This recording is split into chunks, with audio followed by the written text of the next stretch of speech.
Hello everyone, welcome back to the Harshi DSC classes. ఈరోజు మనం ఈ వీడియోలో వచ్చేసి మ్యాథ్స్ మెథడాలజీకి సంబంధించినటువంటి ప్రాక్టీస్ బిట్స్ అయితే చూద్దామండి.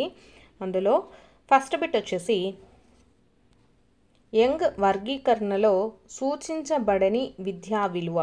ఆప్షన్స్: ఫస్ట్ వచ్చేసి ప్రయోజన విలువ, ఆప్షన్ 2 గణితం యొక్క ఇతర విధులు, ఆప్షన్ 3 ఒక ఆలోచన సరళిగా గణితము, ఆప్షన్ 4 క్రమశిక్షణ విలువ అనేసి ఇచ్చారండి.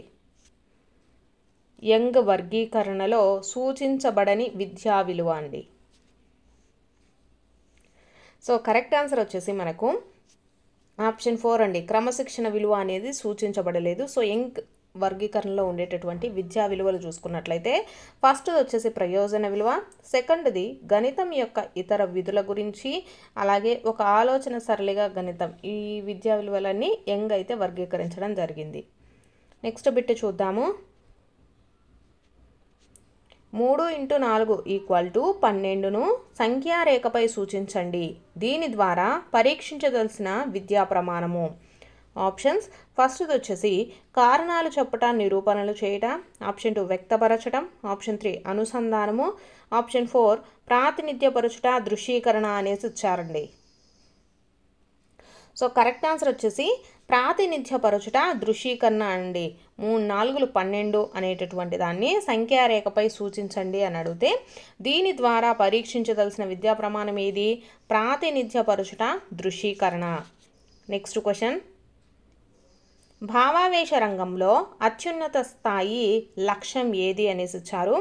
ఆప్షన్స్: ఫస్ట్ది లాక్షణీకరణము, ఆప్షన్ 2 సహజీకరణము, ఆప్షన్ 3 అనుకరణము, ఆప్షన్ 4 వ్యవస్థాపన అనేసి ఇచ్చారు.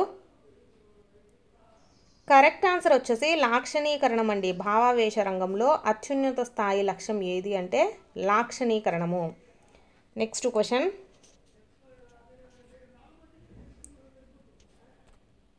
7253ను అక్షరాలలో రాయండి అను పరీక్షాంశం ద్వారా పరీక్షించదలసిన విద్యా ప్రమాణము. ఆప్షన్స్: ఫస్ట్ వచ్చేసి కారణాలు చెప్పుట, నిరూపణలు చేయట, ఆప్షన్ 2 వ్యక్తపరచడము, ఆప్షన్ 3 అనుసంధానము, ఆప్షన్ 4 ప్రాతినిధ్యపరచుట, దృశ్యీకరణ అనేసి ఇచ్చారండి.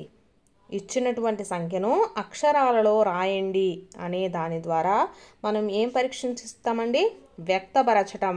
Option 2 is the right answer అండి. నెక్స్ట్ క్వశ్చన్: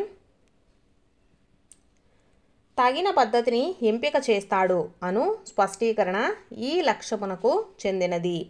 ఆప్షన్స్: ఫస్ట్ వచ్చేసి జ్ఞానము, ఆప్షన్ 2 అవగాహన, ఆప్షన్ 3 వినియోగము, ఆప్షన్ 4 నైపుణ్యము అనేసి ఇచ్చారండి. సో కరెక్ట్ ఆన్సర్ వచ్చేసి వినియోగం అండి. ఆప్షన్ 3 తగిన పద్ధతిని ఎంపిక చేస్తాడు అనేటటువంటి స్పష్టీకరణ వచ్చేసి ఏ లక్ష్యానికి చెందిందంటే వినియోగానికి సంబంధించింది. నెక్స్ట్ క్వశ్చన్: మానసిక చలనాత్మక రంగంలోని అతి నిమ్న స్థాయి లక్ష్యం ఏది అనేసి ఇచ్చారు. ఆప్షన్ ఫస్ట్ది గ్రహించడము, ఆప్షన్ 2 లాక్షణీకరణం, ఆప్షన్ 3 అనుకరణం, ఆప్షన్ 4 సహజీకరణ అనేసి ఇచ్చారండి. మానసిక చలనాత్మక రంగంలో అయితే అతి నిమ్న స్థాయి లక్ష్యం ఏమవుతుందండి? అనుకరణం. Option 3 is the right answer. Next question: 17, 32, 23, 19, 62, 37 సంఖ్యలను ఆరోహణ క్రమంలో రాయండి. ఈ పరీక్షాంశం ద్వారా పరీక్షించదలసిన విద్యా ప్రమాణము. ఆప్షన్స్: ఫస్ట్ది కారణాలు చెప్పడం, నిరూపణలు చేయడం, ఆప్షన్ 2 వ్యక్తపరచడం, ఆప్షన్ 3 అనుసంధానము, ఆప్షన్ 4 ప్రాతినిధ్యపరచడం, దృశ్యీకరణం అనేసి ఇచ్చారండి.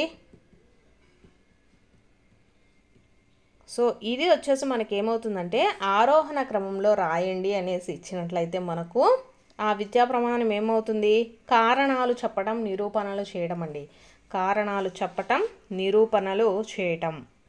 నెక్స్ట్ బిట్: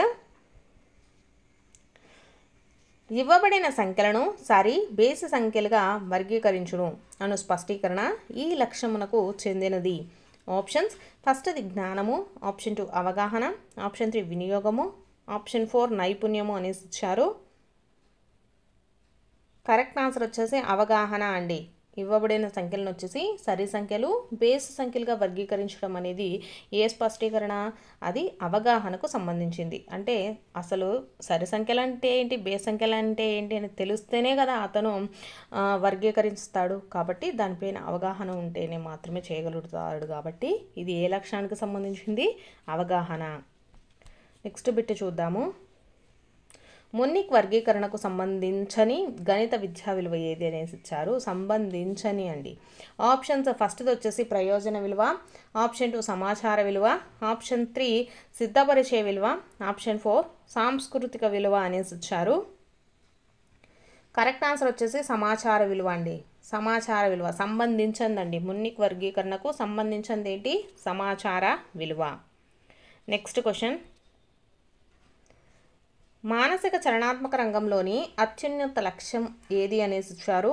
ఆప్షన్స్ ఫస్ట్ది అనుకరణం, ఆప్షన్ 2 సునిశ్చితత్వం, ఆప్షన్ 3 ఉచ్చారణ, ఆప్షన్ 4 సహజీకరణం అనేసి ఇచ్చారు.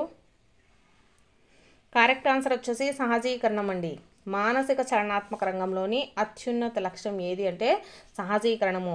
అసలు జ్ఞానాత్మక రంగం అంటే ఏ ఏ అంశాలు వస్తాయి, అలాగే భావావేశ రంగానికి సంబంధించి మానసిక చలనాత్మక రంగానికి సంబంధించి ఏమేమి అంశాలు వస్తాయో నేను క్లియర్గా లాస్ట్లో ఒక పిక్ అయితే పెడతానండి. దాన్ని చూసి మీరు అసలు మానసిక చలనాత్మక రంగంలోకి ఏవేవి వస్తాయి, జ్ఞానాత్మక రంగంలోనికి ఏవేవి వస్తాయి అనేది ఒకసారి అయితే క్లియర్గా చూసుకొని వెళ్ళండి. కంపల్సరీ దీనికి సంబంధించి మనకు బిట్ అయితే ఉంటుందండి. నెక్స్ట్ది. ఈ క్రింది వానిలో భావావేశ రంగమునకు చెందని లక్ష్యం ఏది అనేసి ఇచ్చారు. ఆప్షన్స్ ఫస్ట్ది లాక్షణీకరణము, శీలస్థాపన, నెక్స్ట్ది వ్యవస్థాపన, ఆప్షన్ 3 ప్రతిస్పందించడము, ఆప్షన్ 4 సహజీకరణం అనేసి ఇచ్చారు. సో దీనికి చెందని వచ్చేసి మనకు సహజీకరణం అండి. చెందని లక్షణం వచ్చేసి మనకు సహజీకరణం, ఆప్షన్ 4. నెక్స్ట్ది బ్రెస్లిచ్ వర్గీకరణకు చెందని విద్యా విలువ అడిగారండి. ఆప్షన్స్ ఫస్ట్ది నైపుణ్యాలు, ఆప్షన్ 2 అలవాట్లు, ఆప్షన్ 3 భావనలు, ఆప్షన్ 4 అభినందనలు అనేసి ఇవ్వడం జరిగింది. సో కరెక్ట్ ఆన్సర్ వచ్చేసి భావనలు అండి. బ్రెస్లిచ్ వర్గీకరణకు చెందని విద్యా విలువ వచ్చేసి భావనలు, ఆప్షన్ 3. Next question.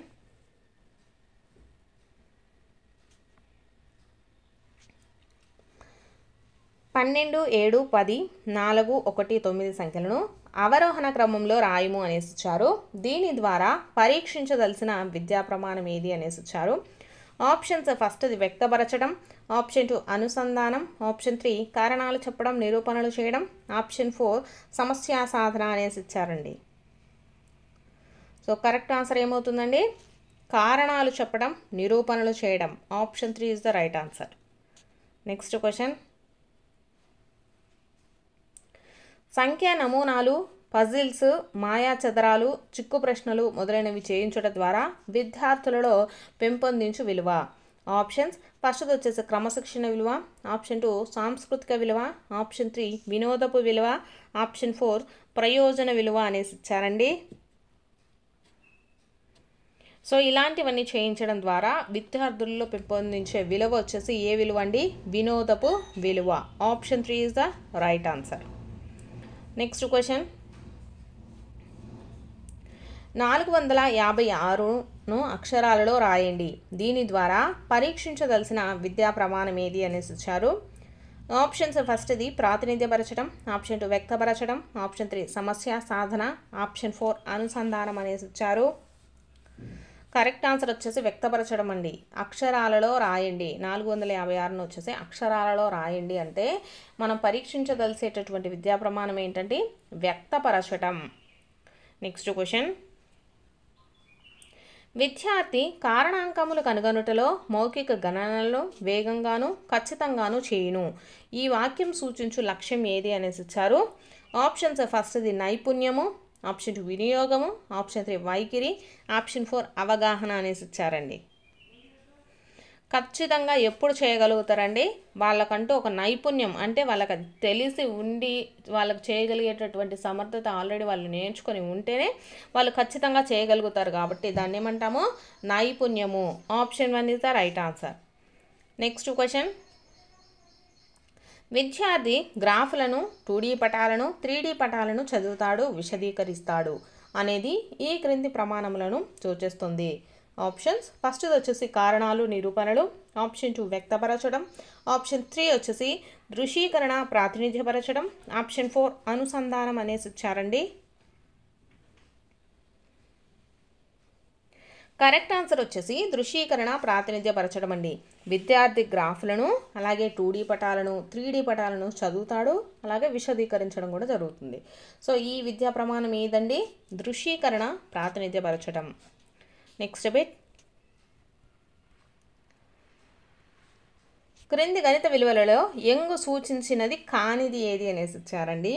ఆప్షన్స్ ఫస్ట్ది సమస్యలు పద్ధతులు, ఆప్షన్ 2 గణిత ప్రయోజన విలువ, ఆప్షన్ 3 గణితం యొక్క ఇతర విధులు, ఆప్షన్ 3 ఒక చింతనా సరళిగా గణితము అనేసి ఇచ్చారు. కరెక్ట్ ఆన్సర్ వచ్చేసి సమస్యలు పద్ధతులు అనేది మనకు యంగ్ సూచించిన దాంట్లో లేదండి. గణిత ప్రయోజన విలువ కానీ గణితం యొక్క ఇతర విధులు అలాగే ఒక చింతనా సరళిగా గణితం ఇవన్నీ కూడా యంగ్ వర్గీకరణలో ఉన్నవే. నెక్స్ట్ బిట్, విద్యార్థి గణిత సంబంధమైన వ్యాసాలను వార్తలను చిత్రాలను సేకరించి స్క్రాప్ బుక్ను తయారు చేస్తాడు. ఈ వాక్యము క్రింది వానిలో ఈ విద్యా లక్ష్యాల రంగాన్ని సూచిస్తుంది అనేసి ఇచ్చారు. ఆప్షన్స్ ఫస్ట్ జ్ఞానాత్మక రంగము, ఆప్షన్ 2 భావావేశ రంగము, ఆప్షన్ 3 మానసిక చలనాత్మక రంగము, ఆప్షన్ 4 కృత్యాధార రంగము అనేసి ఇచ్చారు. కరెక్ట్ ఆన్సర్ వచ్చేసి ఇది మనకు భావావేశ రంగానికి సంబంధించిందండి. విద్యార్థి గణిత సంబంధమైన వ్యాసాలను వార్తలను చిత్రాలను అలాగే సేకరించి స్క్రాప్ బుక్ను తయారు చేస్తాడు. కాబట్టి ఇది మనకు ఏ విద్యా లక్ష్యం అండి? భావావేశ రంగానికి సంబంధించింది. నెక్స్ట్ది, విలువ కట్టడం అనే లక్ష్యము ఈ రంగానికి రంగాలకు చెందుతుంది అనేసి ఇచ్చారు. ఆప్షన్స్ ఫస్ట్ది భావావేశ రంగము, ఆప్షన్ 2 జ్ఞానాత్మక రంగము, ఆప్షన్ 3 మానసిక చలనాత్మక రంగము, ఆప్షన్ 4 జ్ఞానాత్మక మరియు మానసిక చలనాత్మక రంగము అనేసి ఇచ్చారు. విలువ కట్టడం వచ్చేసి మనకి ఏ రంగానికండి? భావావేశ రంగానికి సంబంధించింది. Option 1 is the right answer.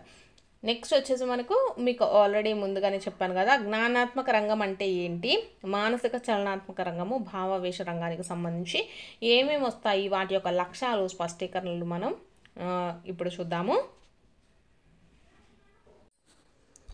మనకు వచ్చేసి లక్ష్యాలు స్పష్టీకరణలు అనేటటువంటిది ప్రతి ఒక్క మెథడాలజీలో కూడా ఇంపార్టెంట్ అండి. ఎందుకంటే కొన్ని జ్ఞానాత్మక రంగానికి సంబంధించినవి ఏంటి, భావావేశ రంగానికి సంబంధించినవి, చలనాత్మక రంగానికి సంబంధించినవి ఏంటి అనేసి అడుగుతూ ఉంటారు.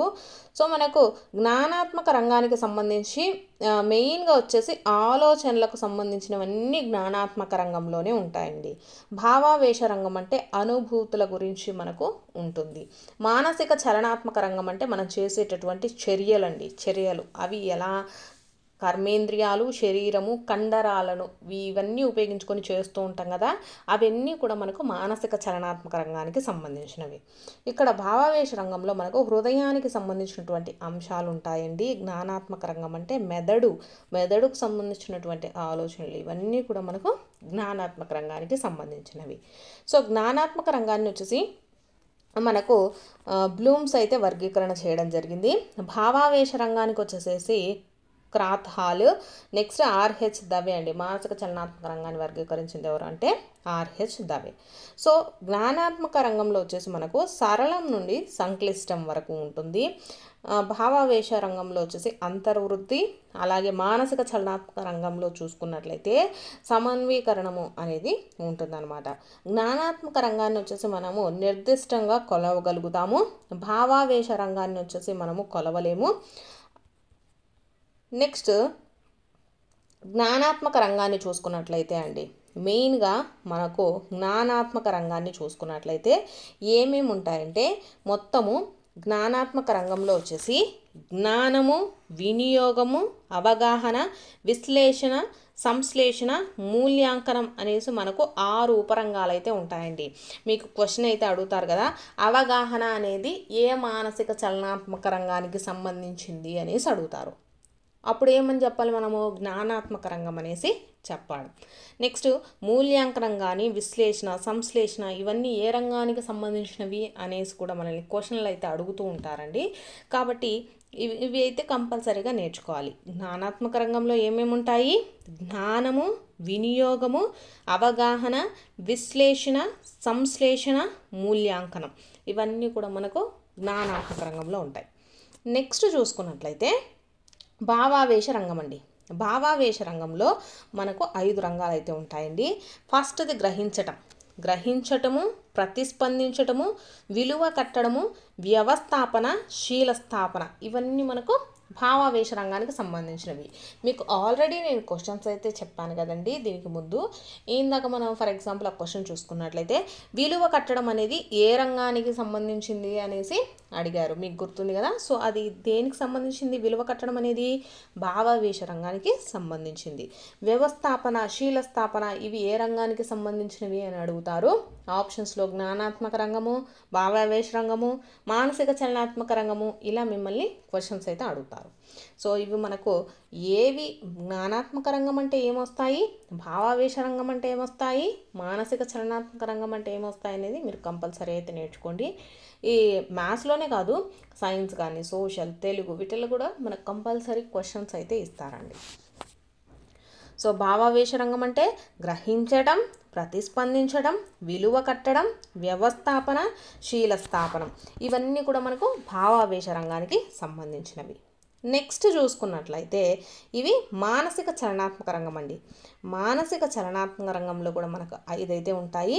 అవి ఏంటంటే అనుకరణ, హస్తలాఘవము, సునిశ్చితత్వము, సమన్వయం వచ్చేసి ఉచ్చారణ అనేసి కూడా పిలుస్తారండి. నెక్స్ట్ సహజీకరణము ఇవన్నీ కూడా మనకు మానసిక చలనాత్మక రంగానికి సంబంధించినవి. అనుకరణ, హస్తలాఘవము, సునిశ్చితత్వము, సమన్వయము, సహజీకరణ అండి. సమన్వయాన్ని ఉచ్చారణ అంటాము. ఉచ్చారణ కూడా మనకు మానసిక చలనాత్మక రంగానికి సంబంధించిందే. సో ఇవి వచ్చేసి మనకు మూడిటికండి, అంటే జ్ఞానాత్మక రంగానికి సంబంధించినవి, అలాగే భావావేశ రంగానికి సంబంధించినవి, నెక్స్ట్ మానసిక చలనాత్మక రంగానికి సంబంధించినవి ఏవి అనేసి మీకు క్లియర్గా ఇచ్చాను. సో దీంట్లో జ్ఞానాత్మక రంగంలో వచ్చేసి మళ్ళీ 3 బోధనా లక్ష్యాలు అయితే ఉన్నాయండి. అవి ఏంటివి అంటే జ్ఞానము, వినియోగము, అవగాహన అనేది 3 బోధనా లక్ష్యాలండి. జ్ఞానాత్మక రంగంలో ఉండేటటువంటి బోధనా లక్ష్యాలు ఏంటి? జ్ఞానము, వినియోగము, అవగాహన. నెక్స్ట్ భావావేశ రంగంలో ఉండేటటువంటి బోధనా లక్ష్యాలను చూసుకున్నట్లయితే భావావేశ రంగం అండి. ఫస్ట్ది అభిరుచి, వైఖరి, ప్రశంస ఇవన్నీ మనకు భావావేశ రంగంలో ఉంటాయి. నెక్స్ట్ మానసిక చలనాత్మక రంగంలో వచ్చేసి మనకు ఒక్క బోధనా లక్ష్యమే ఉంటుంది. అదేంటంటే నైపుణ్యం అండి.